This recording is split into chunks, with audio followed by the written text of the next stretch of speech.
Yeah, thank you very much, Stefan. It's an absolute pleasure to be here. I can't remember when I last went to a conference that was in such a beautiful location, had such a stimulating and professional program, and was as warmly welcoming as this, and I very much appreciate it. My background's in the schools. I started teaching as a primary teacher. I was a principal in Aboriginal schools out in the northwest of New South Wales, and then set out on a journey working in different places in the world, studying in America, worked for a couple of years in Singapore, and had been in Hong Kong for about 23 years. But while I've been there, I've worked right throughout East and Southeast Asia many, many times.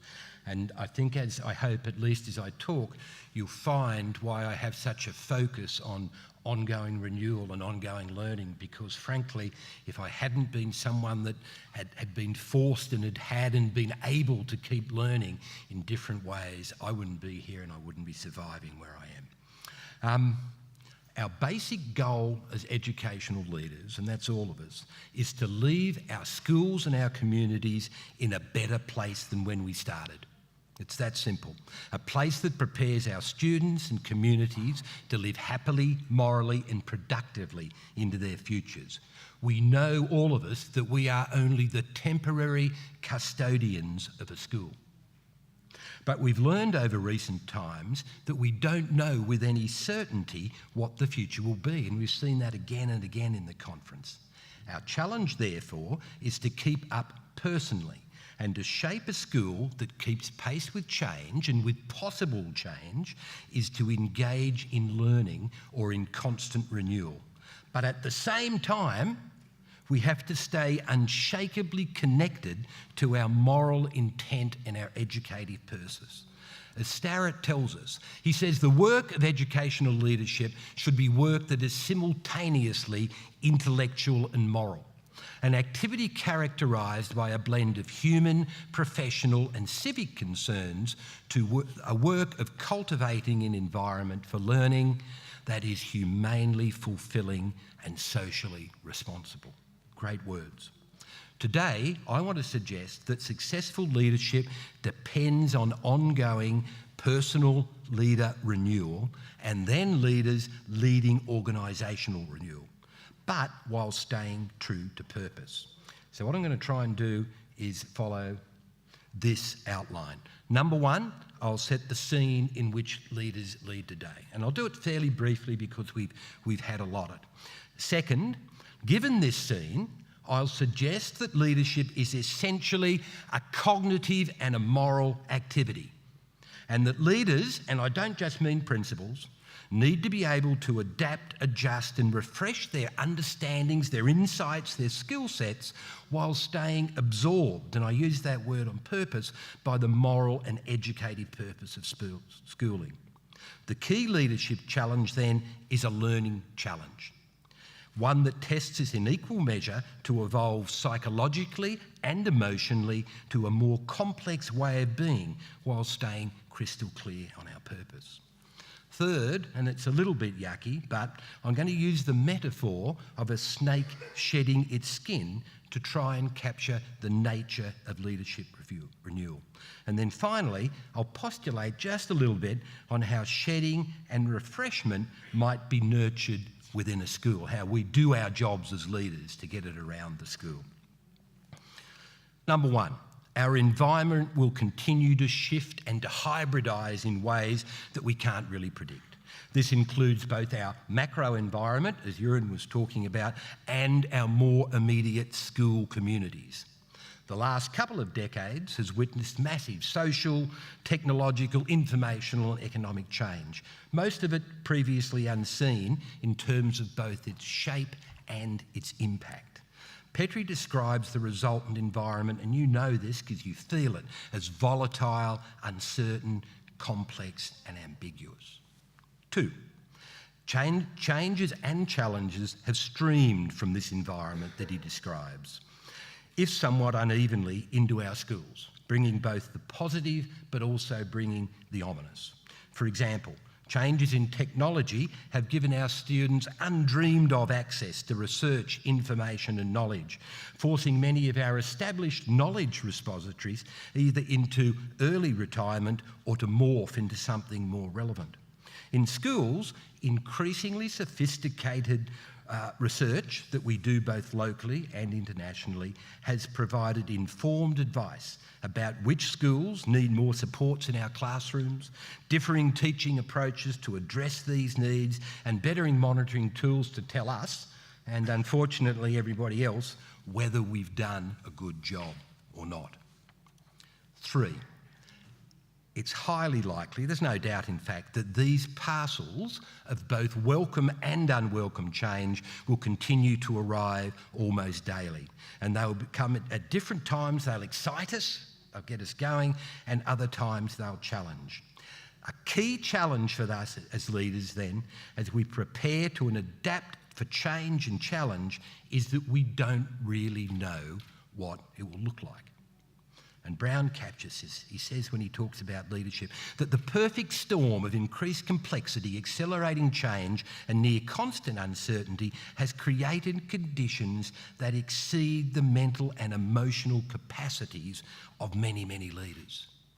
Our laws, culture and social contracts continue to move in a linear fashion. 4. So while these uncontrollables are zipping around and pulling in different directions, if we strip it all away, our purpose is constant. It's to equip students with the ability to live and thrive in the future. Let's simplify this. We want students who are work ready, whether that be academically, whether it be vocationally, whether it be entrepreneurially. And we want them to be morally and ethically ready to live in, or not only live in, but to make the world a better place, even in their own small way. Unfortunately, again, as Ewan has pointed out, the nature and the busyness of the expectations around us recently, and certainly in some system, has pulled us towards privileging more easily quantifiable, more immediately visible academic outcomes. Or it's knelt us at the altar of technology, which can overshadow sometimes the moral importance of what we do. This has happened, it hasn't been planned. I don't believe it's a conspiracy, but it is a reality. So, the scene, if we pull that all together, the context of educational leadership looking ahead has 2 converging paths. So they're not parallel. The first is to constantly renew our mindsets and actions to be successful in a hybridising environment. And the second is to stay closely connected to our moral and educative purpose. These are the touchstones of trust. Leadership 5.0 then, I think, challenges us personally to change, but while staying the same. At the same time, it challenges us to weave a morally committed renewing culture into the fabric of our schools. That's what we do as leaders. Renewal is the key. Now, to try and illustrate the notion of renewal, I'm going to use the metaphor of a snake shedding its skin. Do you have snakes in Switzerland and Germany? You do. Probably not as many big and nasty ones that we have in Australia. So let me tell you to start, and this is how I actually got onto this metaphor. My wife lives in Australia in a house by the beach, and there's lots and lots of snakes around it, eastern browns, unfortunately. So quite often our garden has snake skins left draping the trees in the garden. So let me tell you a little bit about them. Now, unlike humans, a snake's skin doesn't grow as it grows. Fairly regularly, depending on its age, a snake's skin reaches the point where it is too small for the snake's body. So they have to grow a new skin. To do this, they have to leave, of course, the old skin behind. They also need to exchange skins because in the course of their life, they get lots of nasty parasites and things attached to them, which makes them slow down and not as good at what they need to do.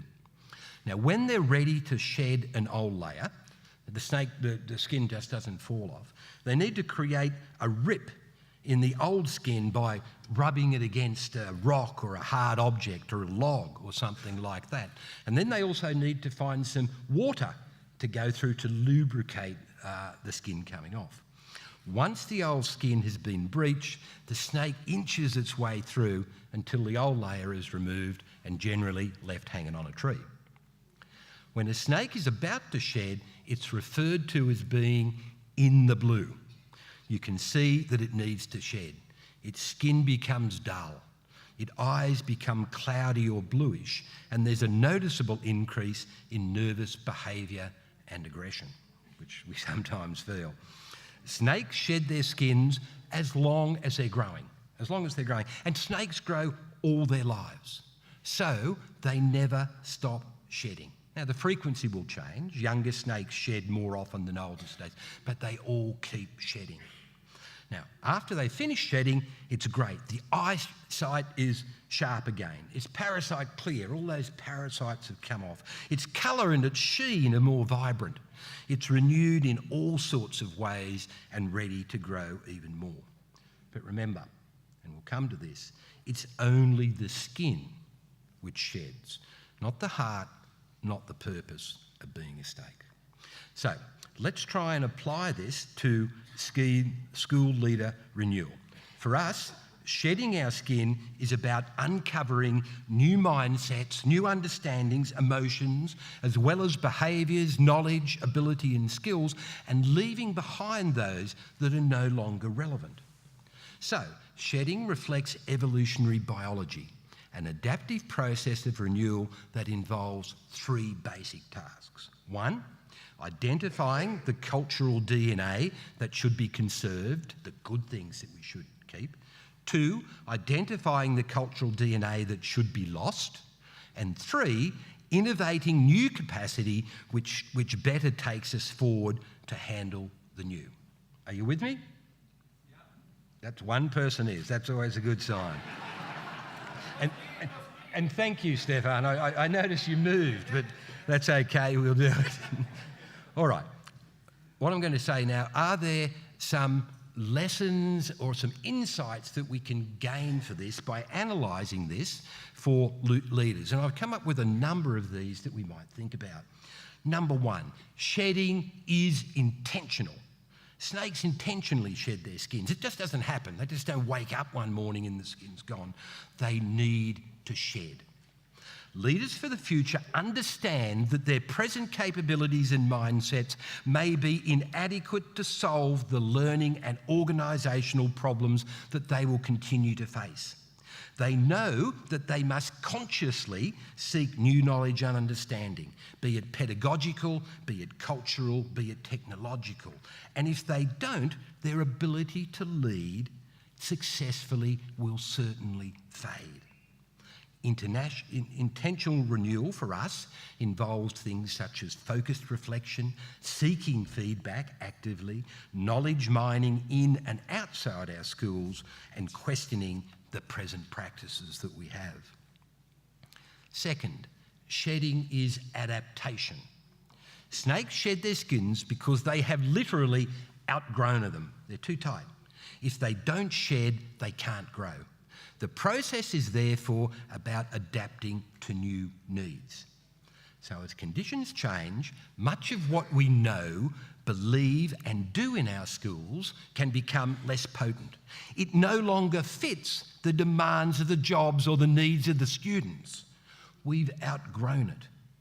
If we don't leave behind some of this, there is less room for new learning, insights and approaches. This is about learning to adapt to new demands and situations through renewing how we conceive, conceptualise and practice our leadership within our schools.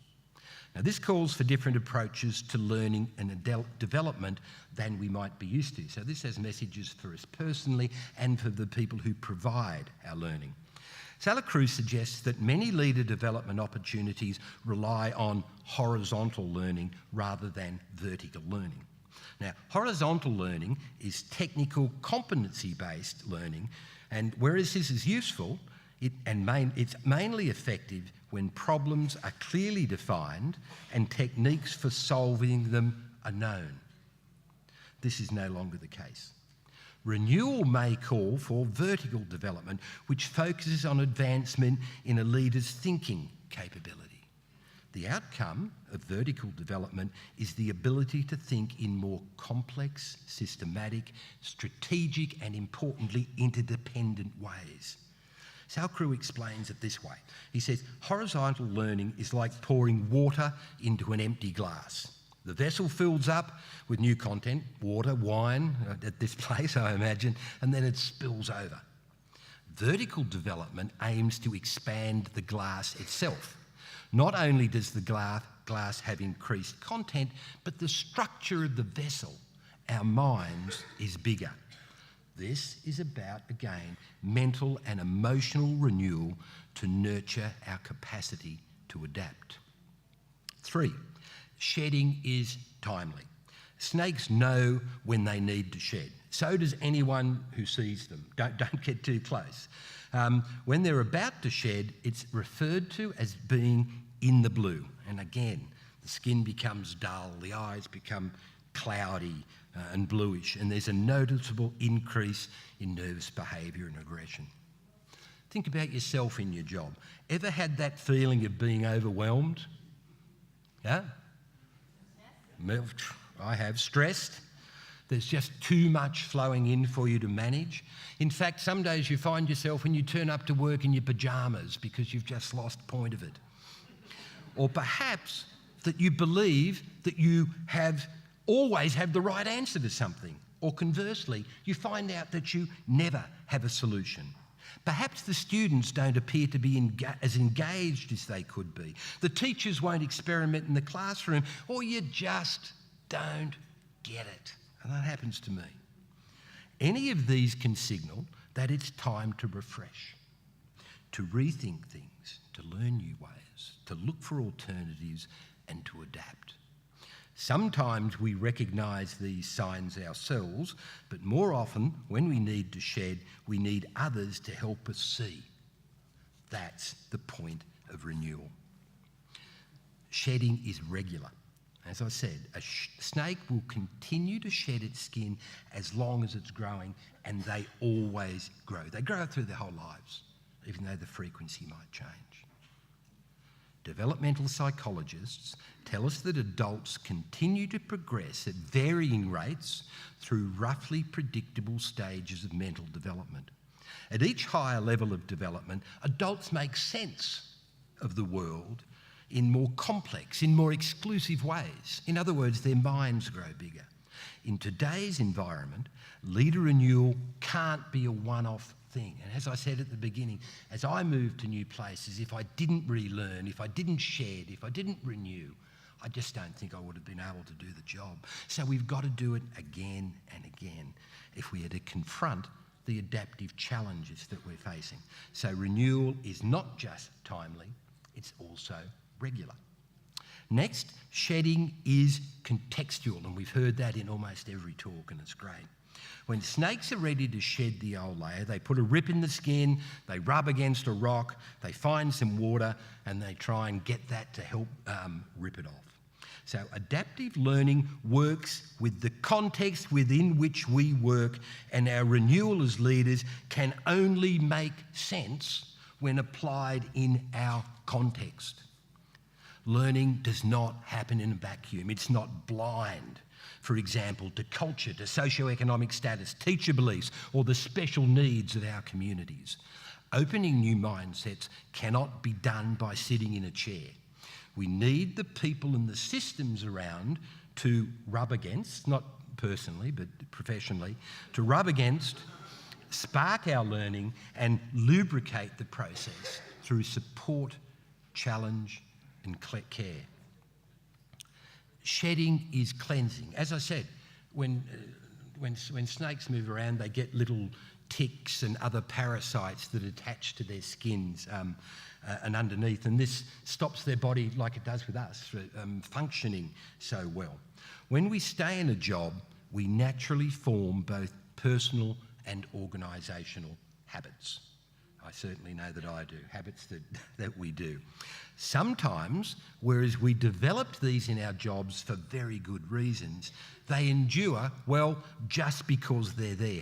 These are our parasites. For leaders, our parasites might be outdated ways, outdated pedagogies, mindsets, beliefs about the culture and the cultural makeups of our school, and it needs to be cleansed. Again, vertical learning may help towards renewal and cleansing those parasites.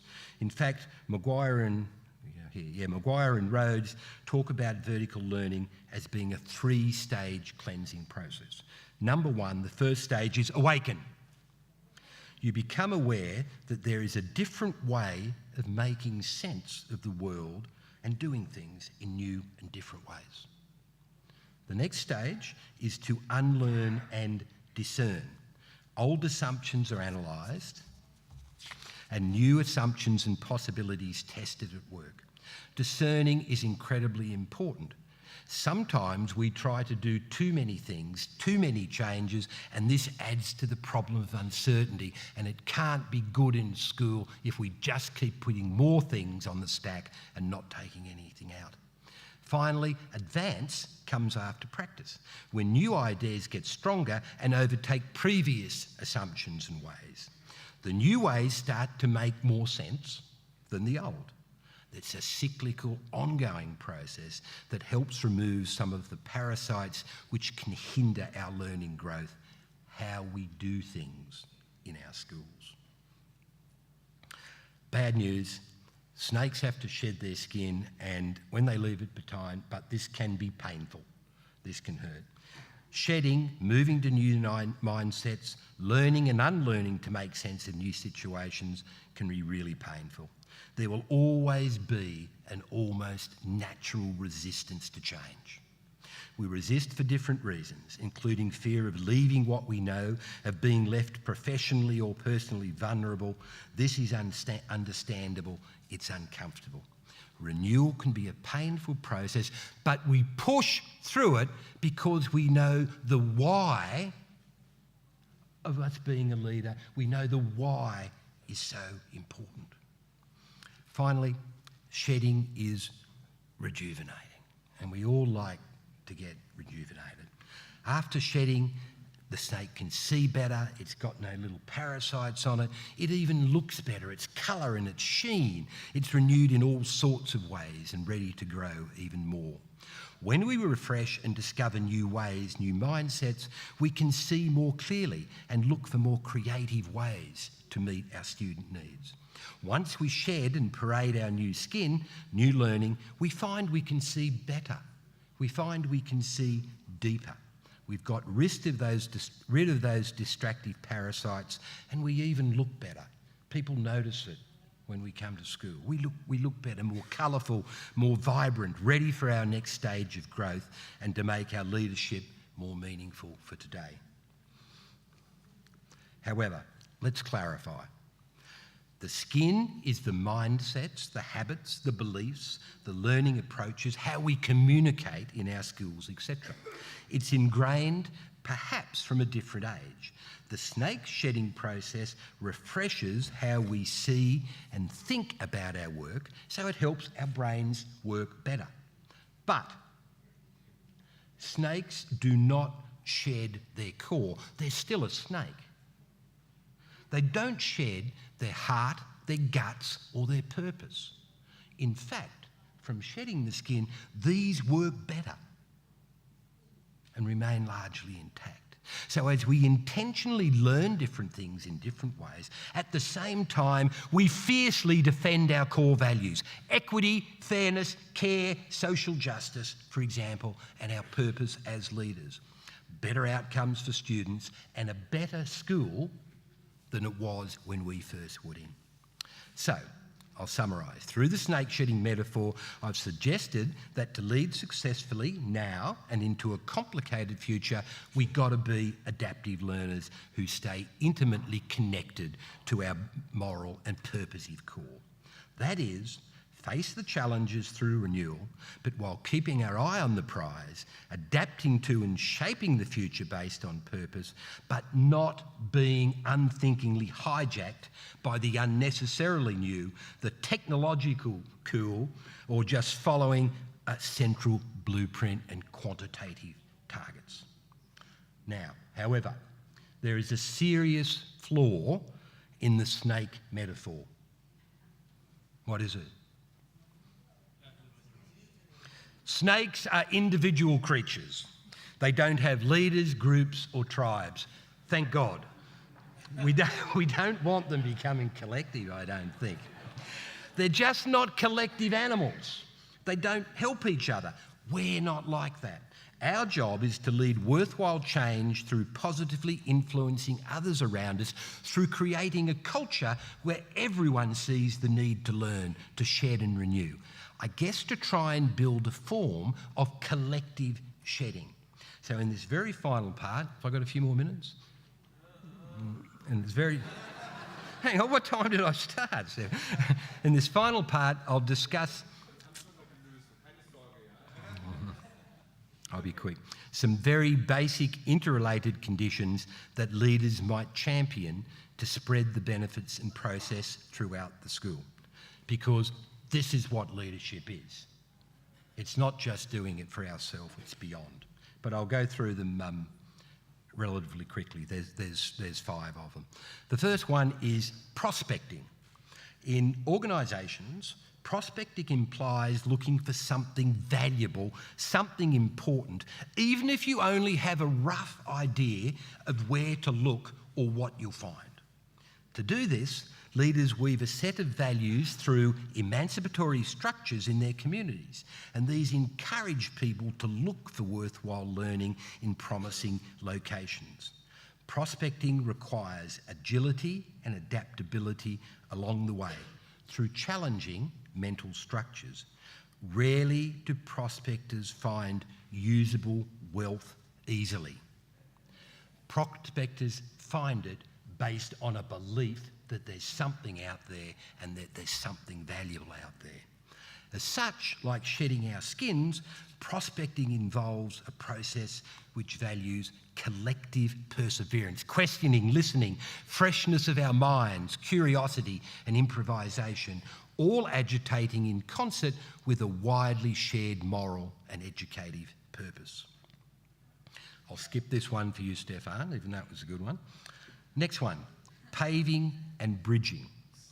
Organisations that shed to renew retain a firm moral and educative core, and this roughly frames learning. Leaders refine and define the purpose collaboratively and apply its essence to pave the school's path to new learning and ongoing success. Now, the paving in the school is always winding. It's never a straight line. It's not about telling students what they should think or what it's right to think. To the contrary, it's about space for them to work out for themselves what's right.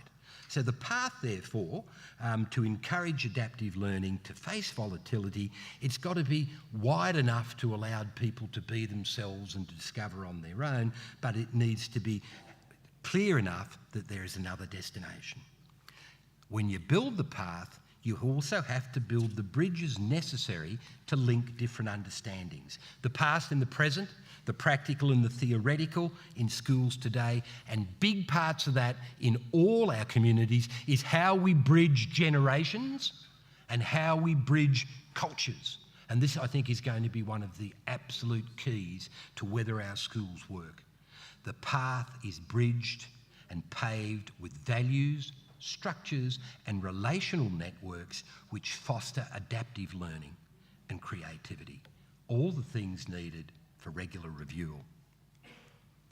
Shedding collectively is about weaving the talent that we have, and this is about moving out of our traditional boxes. If we want to be more creative, we have to engage collections of people from a range of backgrounds. This means people from different discipline backgrounds. So mathematicians have to talk to the philosophers, which is not always hard to do, different cultural backgrounds, teaching levels, ages, work, community roles, and so on. The school is a place that refreshes through different ideas agitating collectively. And we're more likely to find answers to those wicked problems, I think, those ever-shifting problems that we've been talking about, if we get people to move and cross their traditional boundaries and feed off each other's ideas. Your job, our job as leaders, is to mobilise, group, ungroup the diverse talents across and beyond our communities to constantly refresh learning. Collective shedding, collective learning, collective values. Shedding there involves leaders pulling together disparate cultural values and related cultural tension, and in the process getting the shared and constant renewal. That's the shedding process. 3 faces to trust. 1, we know from research again and again that in an organisation where the leader is trusted and trusts, that people prefer to work there, that there are better outcomes for the students, that teachers work better. So that's the first case of trust. The second trust is what Carl Weck calls simultaneous trust and mistrust. He says, first, while much of the research and new knowledge gushing into our schools is great, there's also plenty of fake information, or research that's so decontextualised that it holds little applicability beyond its home ground. And we had someone warning us yesterday about trying to copy Shanghai. Don't do it. It might work there. It won't work for us in other places. So, while we view things which land on our screens, a certain lack of trust is sensible. In essence, this means we stay open, and anything wanting a place in our school should be contemplated carefully through an intellectual lens and through the lens of perfect and ethics. Second, trust and mistrust.